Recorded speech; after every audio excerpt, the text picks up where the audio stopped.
Hello, and welcome to the podcast Self Care with Dr. Di. Today's episode features a special guest, Heidi Ervin. With August being National Wellness Month, this is a great time to share information about self care and mental health wellness. Heidi has a special story to share with our listeners today. Welcome, Heidi, and thank you so much for being here. Please introduce yourself. Hello, my name is Heidi Ervin. I'm a BSW student at UTSU State University. I am the National Association of Social Work's Student Ambassador for the Northeast region.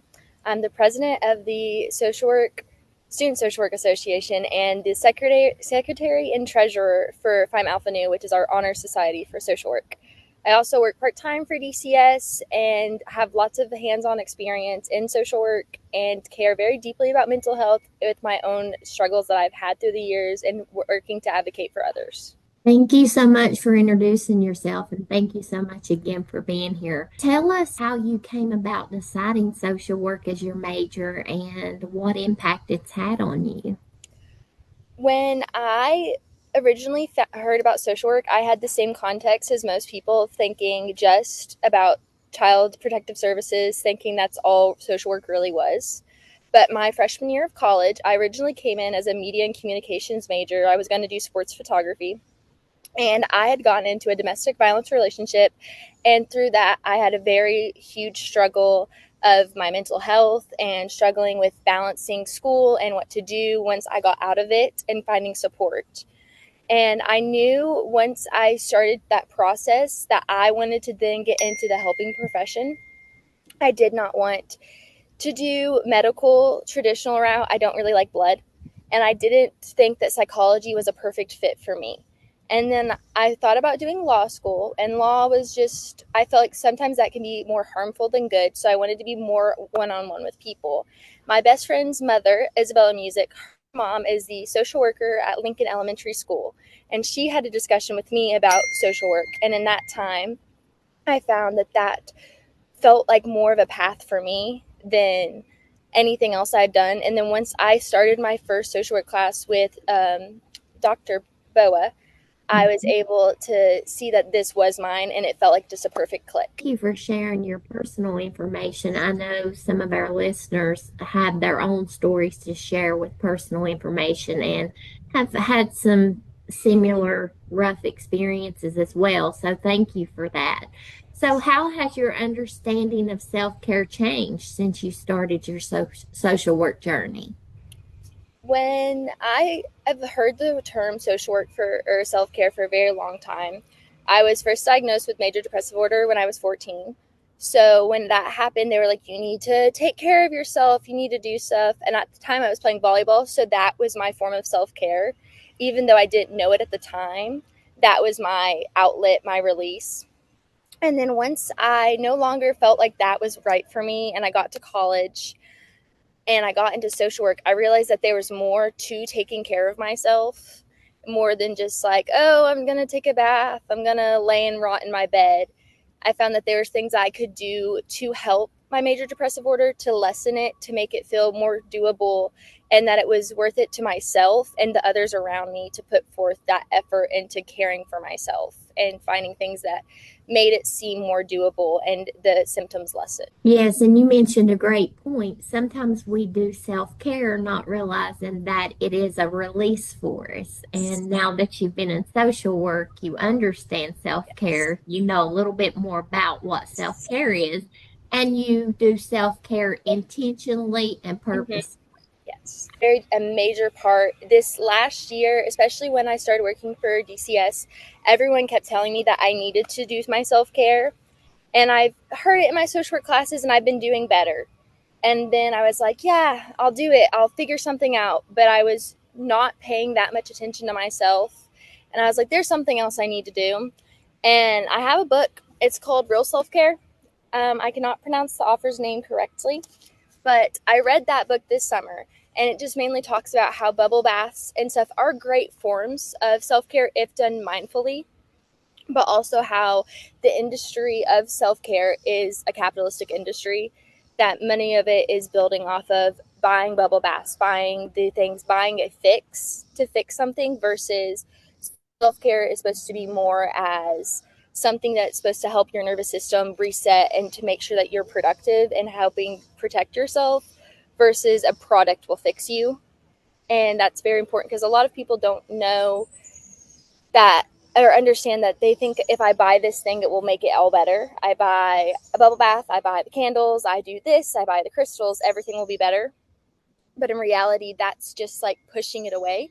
And like you said, with being mindfulness, like in social work, we need to know that if once we're doing these self-cares, they can be great to do the bubble baths. It can be great to do this as long as you're doing it in a way of like, I'm doing this because it's helping me release this stress. So I'm going to be mindful of what I'm thinking about during this time and why I'm doing it and what productiveness this brings to my life. You had mentioned being in some challenging life situations. Can you share with us how you learned to be able to walk away from those difficult situations you've been in? Many of the times when I've been doing it, I would get really angry or I get frustrated and I would keep just talking, or I would stay in a situation that I did not feel safe or I didn't feel comfortable.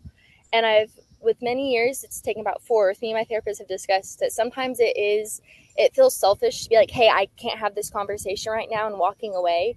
But it can be the most productive for you and that person to just be like, I don't feel that I'm giving everything I can to this conversation. Can we please put a pin in it and we can address it later? And a lot of times, even not saying it as a question can be important because it's not, hey, like, I don't feel great. Can we walk away? It's, I need to take this moment for myself. And in social work, we talk about advocating for others a lot. And learning this year is I need to also learn to advocate for myself in situations when I need a moment. I need a moment. I know my body. I know what I need more than anyone else ever will, and no one else will understand. So I need to be able to advocate for myself that in this moment, I need to walk away and take a breath. I need to go take a walk. So that way I can do my self care, even if it doesn't feel like anything huge. That moment can make a difference in the rest of my day. Yes, and that's exactly why it's so important with self-care to understand yourself, to be aware, to know how you need to handle and deal with stress. Mm-hmm. And when you need to take a pause, that's definitely an awareness that you have, and Yes. many others, hopefully have as well. So thank you for sharing that. What would you recommend in dealing with difficult situations, high stress, challenges, those things? What I have found that works best for me, and what I can say that may work for others, isn't always a one size fits all. But for me, I have a playlist that's called Instant Serotonin. It's songs that I have made that make me feel joy. They have a beat that I like. They have words that I can like feel and I feel like contribute to me. There's some people might do that with like religious music or something like that. So I have my music and I will play the music. I'll put it on my Alexa. I'll turn the volume all the way up and I will dance around my room, or I'll go on a walk listening to music, or even drive in my car. That way I'm taking a moment to like give myself a break, but also having to that realization that there is still joy in my life, and seeing that little break can make it from going down in a spiral. A lot of times I'll also go on walks. I'll listen to podcasts, audiobooks. I like to mainly listen to TED Talks. I like to listen to things that I feel like I'm gaining information when I'm listening to it. So one of my favorite TED Talks I've ever listened to is Does Somatic Experiencing Work?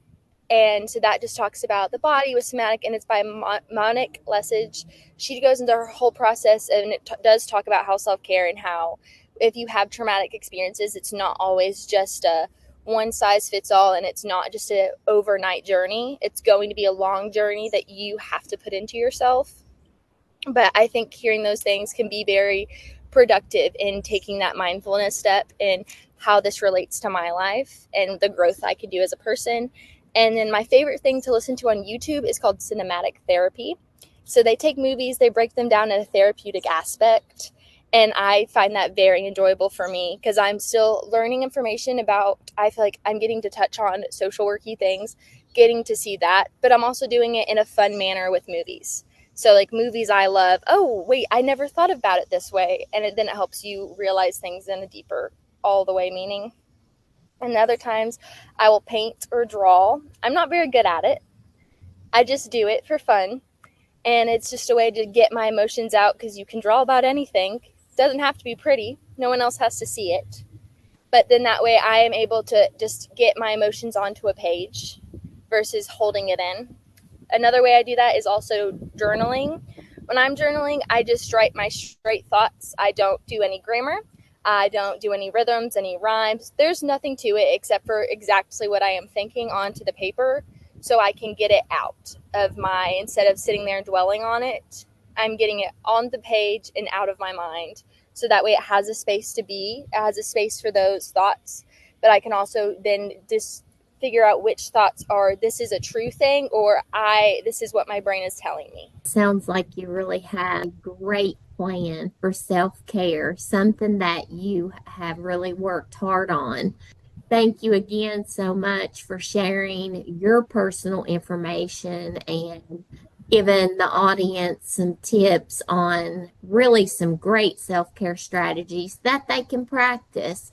Again, it's not one size fits all, nor is it what works for one will work for another, but it's about finding out, really learning about yourself and what's going to work good for you, what helps you. So it's been a pleasure to have you on the podcast, and I wish you great success as you continue on your social work journey. Our listeners, please like and subscribe to our YouTube channel to get updates with new podcasts. We have special guests who will be joining us soon. And I hope this podcast inspires you to reflect on your self care practices and how having a regular routine can help you cope with stress and daily life challenges. So, thank you again, Heidi, and to Thank you. all our listeners. Take care and be blessed.